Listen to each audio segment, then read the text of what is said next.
എനിക്ക് രാമനെ അറിയില്ല, രാവണനെ അറിയുള്ളൂ. അറിയുന്നത് വേടൻ എന്ന പേരിൽ അറിയപ്പെടുന്ന ഒരു പാട്ടുകാരനാണ്, കിരൺദാസ് മുരളി. എന്തുകൊണ്ടാണ് എനിക്ക് ന്യായമായിട്ടൊരു സംശയം തോന്നുകയാണ്. രാവണനെ അറിയുന്നവർ തീർച്ചയായിട്ടും രാമനെയും അറിയേണ്ടതല്ലേ? രാമനെ അറിഞ്ഞാൽ അവർ രാവണനെ അറിയാതെ ഇരിക്കുമോ? ഈ രാമരാവണ ആ ബന്ധം അത് എന്തു തന്നെ ആയിക്കോട്ടെ, രാമായണത്തിലെ രാവണനെ അറിയുന്നവർ തീർച്ചയായിട്ടും രാമനെയും അറിയും, രാമനെ അറിഞ്ഞവർ രാവണനെയും അറിഞ്ഞിരിക്കും എന്നതാണ് ഞാൻ പൊതുവെ മനസ്സിലാക്കുന്നത്. പിന്നെ എന്തുകൊണ്ടാണ് ഈ കലാകാരൻ ഇങ്ങനെ പറയുന്നത്? അത് ഇത്രയേ ഉള്ളൂ. ഒരാൾ പറയുന്നു, അയാൾക്ക് പൂർണ്ണമായ സ്വാതന്ത്ര്യമുണ്ട് അത് പറയാൻ. എനിക്ക് മഹാത്മാഗാന്ധിയെ അറിയില്ല, ഗോഡ്സെയെ മാത്രമേ എനിക്കറിയൂ, പറയാനുള്ള പൂർണ്ണമായ അവകാശം അദ്ദേഹമുണ്ട് എന്ന് പറയുന്നത് പോലെ ഒരു പറച്ചിലാണ്. അത് തീർച്ചയായിട്ടും കിരൺദാസ് മുരളിക്ക് അത് പറയാനുള്ള അവകാശമുണ്ട്. പക്ഷേ കിരൺദാസ് മുരളി ഓർക്കേണ്ട ഒരു കാര്യം, കിരൺദാസ് മുരളി ഓർക്കേണ്ട ഒരു കാര്യം, അദ്ദേഹം ഇത് വായിച്ചിട്ടുണ്ടെങ്കിൽ തീർച്ചയായിട്ടും രാമനെ അറിയും. കാരണം അതിൻ്റെ പേര് തന്നെ രാമായണം, രാമനിലേക്കുള്ള അയനം എന്നുള്ളത്, രാമസ്യായനം എന്നുള്ളത് തന്നെയാണ്. അത് വാത്മീകിയെ അറിയണം. വാത്മീകി എന്ന് പറയുന്നത് ഒരു കാട്ടാളനായിരുന്നു, ഒരു വനവേടനായിരുന്നു. ആ വനവേടൻ എഴുതിയ കൃതിയാണ്. അതിനോട് ഒരല്പം ബഹുമാനം വേണം. അതിനെപ്പറ്റിയൊക്കെ പറയുമ്പോൾ രാമനെ അറിയില്ല, രാവണനെ മാത്രമേ അറിയൂ എന്ന് പറയുമ്പോൾ എനിക്ക് നന്മ അറിയില്ല, തിന്മ മാത്രമേ അറിയൂ. അത് രാവണൻ്റെ ഭാഷയാണ്, രാമൻ്റെ ഭാഷയല്ല. ആ ഭാഷ തീർച്ചയായിട്ടും സംസാരിക്കാൻ ഒരാൾക്ക് സ്വാതന്ത്ര്യമുണ്ട്. റാപ്പ് സംഗീതമെന്ന ചുവട് നൃത്തങ്ങൾ കൊണ്ട് ഹരമിളകിയ യുവാക്കളുടെ ആവേശം കണ്ടിട്ട് ഇങ്ങനെയുള്ള വിവരദോഷങ്ങൾ വിളിച്ച് പറയാനുള്ള സ്വാതന്ത്ര്യമുണ്ട്. റിപ്പോർട്ടർ ചാനലിലാണെന്ന് തോന്നുന്നു. ഇങ്ങനെയൊക്കെ വിളിച്ച് പറയാം, തീർച്ചയായിട്ടും പറയാം. പക്ഷെ വിവരമുള്ളവരും ഇത് കാണുമെന്നൊരു ബോധം കൂടി നമുക്കുണ്ടാവുന്നത് നല്ലത്.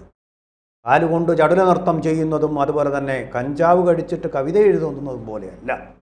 നമ്മളൊരു കാര്യത്തെപ്പറ്റി അഭിപ്രായം പറയുമ്പോൾ അത് കൂലങ്കഷമായിട്ട് ചിന്തിച്ചും ആഴത്തിൽ പഠിച്ചും പറയേണ്ട ഒരു കാര്യമാണ്. നിങ്ങൾ എന്തുകൊണ്ട് രാമനെ അറിയുന്നില്ല എന്ന് പറഞ്ഞാൽ അതിൻ്റെ അർത്ഥം വളരെ വ്യംഗ്യമായി രാമൻ ഒരു നല്ല കഥാപാത്രമല്ല എന്നാണ് അദ്ദേഹം അഭിവഞ്ചിപ്പിക്കുന്നത്. അതിനുവേണ്ടിയാണ് രാവണനെ എനിക്കറിയാം, രാവണൻ ഇതിലെന്തോ ഒരു ഉന്നത കുലജാതനല്ലാത്ത വ്യക്തിയാണെന്നുള്ള ഒരു മുൻവിധിയോടുകൂടി പറഞ്ഞതാവാം. വാസ്തവത്തിൽ ബ്രാഹ്മണനായിട്ടുള്ള വ്യക്തിയാണ്, പുലസ്ത്യ മഹർഷിയുടെ മകനായിട്ടുള്ള ഉന്നത കുലത്തിൽ ജനിച്ച വ്യക്തിയാണ് രാവണൻ. പക്ഷേ കയ്യിലിരിപ്പല്ല, അദ്ദേഹം ഒരു ബ്രാഹ്മണത്വമില്ലാത്ത നീചനായി മാറി. കർമ്മം കൊണ്ടാണ്, ജന്മം കൊണ്ടല്ല ഒരാൾ ബ്രാഹ്മണനോ ചണ്ഡാലനോ ആയിത്തീർന്ന് ചണ്ഡാലനായിട്ട് മാറി. എങ്ങനെ? അന്യൻ്റെ ഭാര്യയെ ആഗ്രഹിച്ചു, അതൊന്നാമത്തെ തെറ്റ്. അന്യൻ്റെ ഭാര്യയെ പിടിച്ചു കൊണ്ടുപോകാൻ കാപഠ്യം കാണിച്ചു, രണ്ടാമത്തെ തെറ്റ്. പക്ഷെ മൂന്നാമത്തെ ഒരു ഗുണം കൂടിയുണ്ട് അദ്ദേഹം. അശോകവനത്തിൽ സീത ഇരിക്കുമ്പോൾ സീതയുടെ അനുവാദം കൂടാതെ അവരെ തൊടാൻ പോലും തയ്യാറായില്ല. പക്ഷെ ഇന്നത്തെ കാടന്മാർ അതല്ല, ഒരനുവാദവുമില്ലാതെ ആഗ്രഹിച്ച ആളിനെ കൊണ്ടുപോവുകയും പീഡനം നടത്തുകയും ചെയ്യുന്ന സ്ഥിതിയാണ് നമ്മൾ ഇന്ന് കേരളത്തിൽ കാണുന്നത്. അവരെക്കാൾ ഉന്നതനായിട്ട് നിൽക്കുന്നുണ്ട് അന്നത്തെ ഏറ്റവും വലിയ വില്ലനായ രാവണൻ പോലും. എന്ന് പറഞ്ഞാൽ ആ ത്രേതായുഗത്തിലെ ഏറ്റവും വലിയ വില്ലനേക്കാൾ മോശമാണ് ഇന്നത്തെ സാധാരണക്കാർ എന്നുള്ളതാണ് എൻ്റെ അർത്ഥം. ഇതല്ലേ നമ്മൾ ചെയ്തുകൊണ്ടിരിക്കുന്നത്? ദിവസേന സിനിമയിലായിക്കോട്ടെ രാഷ്ട്രീയത്തിലായിക്കോട്ടെ പീഡനങ്ങളുടെ പരമ്പരകളുടെ കഥ വരുന്നത്. രാമനെ ഇഷ്ടമല്ല എന്ന് പറയാനുള്ള ഒരു പ്രധാന കാരണം ഞാൻ ഊഹിക്കുന്നത്, അദ്ദേഹം ചക്രവർത്തി പദം അലങ്കരിച്ചപ്പോൾ സ്വന്തം ഭാര്യയെ ഉപേക്ഷിച്ചു. ഏതോ ഒരു അലക്കുകാരൻ്റെ അലക്കുകാരൻ്റെ വാക്ക് കേട്ട്. അലക്കുകാരനും അവിടെ ഒരു ഉന്നത ജാതിക്കാരനല്ല, അവിടെ ഒരു താണജാതിയിൽപ്പെട്ട ആളാണ്, കുലത്തൊഴിലാണെന്ന്. തൊഴിലനുസരിച്ചാണ് ജാതി വിഭജനം.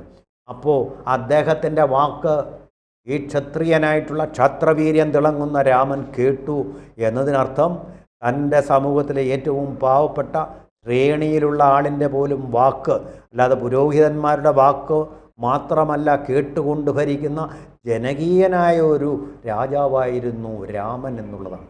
പിന്നെ താങ്കൾ മനസ്സിലാക്കേണ്ട ഒരു കാര്യം, ആ സമയത്ത് അദ്ദേഹം രാജാവാണ്.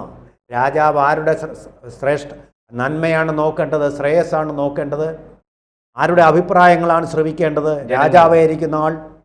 ഭാര്യയുടെ അഭിപ്രായമല്ല നമ്മുടെ ഇപ്പോഴത്തെ ഭരണാധികാരി കേരളത്തിൽ കാണിക്കുന്നത് പോലെ, മറിച്ച് ജനങ്ങളുടെ അഭിപ്രായം. അദ്ദേഹം തന്നെ നാടുനീളെ തൻ്റെ ചാരന്മാരെ വിട്ടിട്ട് അന്വേഷിച്ചറിഞ്ഞ കാര്യമാണിത്.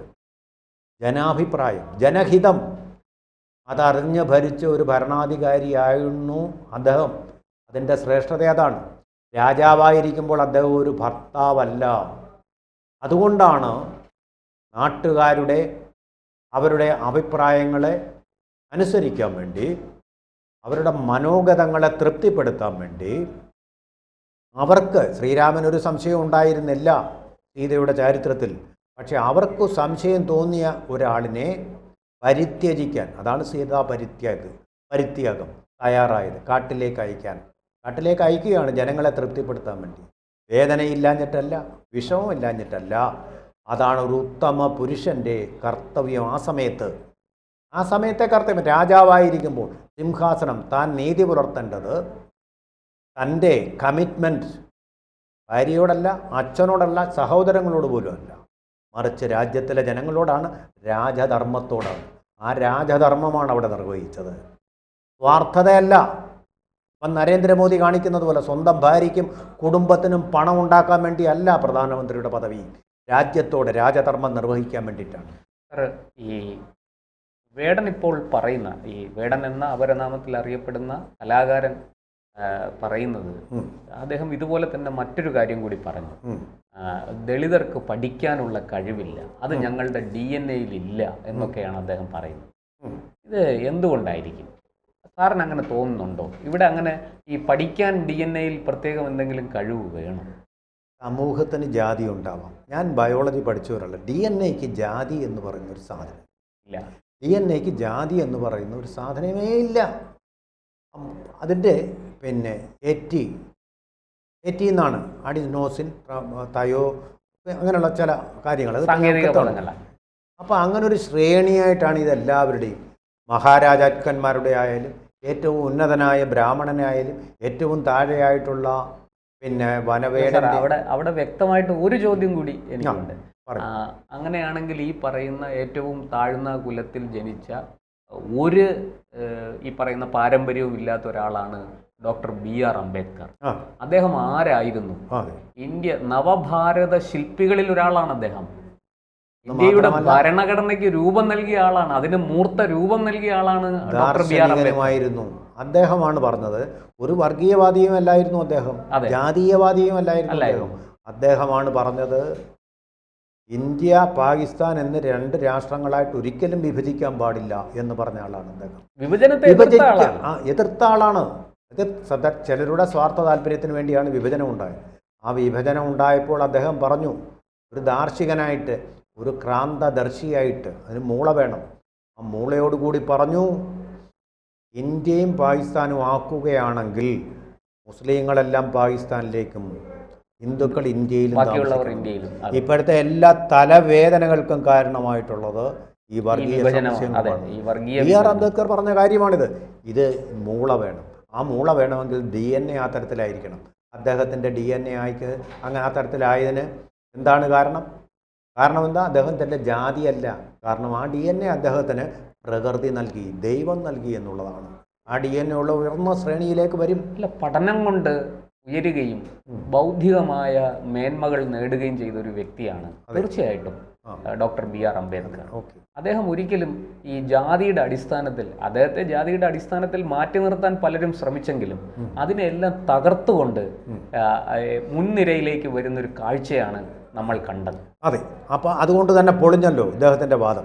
ഇനി ഞാൻ ഒരു കാര്യം കൂടി പറയാം. നമ്മൾ രാജാവായിട്ടുള്ള ശ്രീരാമൻ്റെ ധർമ്മം മാത്രമേ പറഞ്ഞിട്ടുള്ളൂ.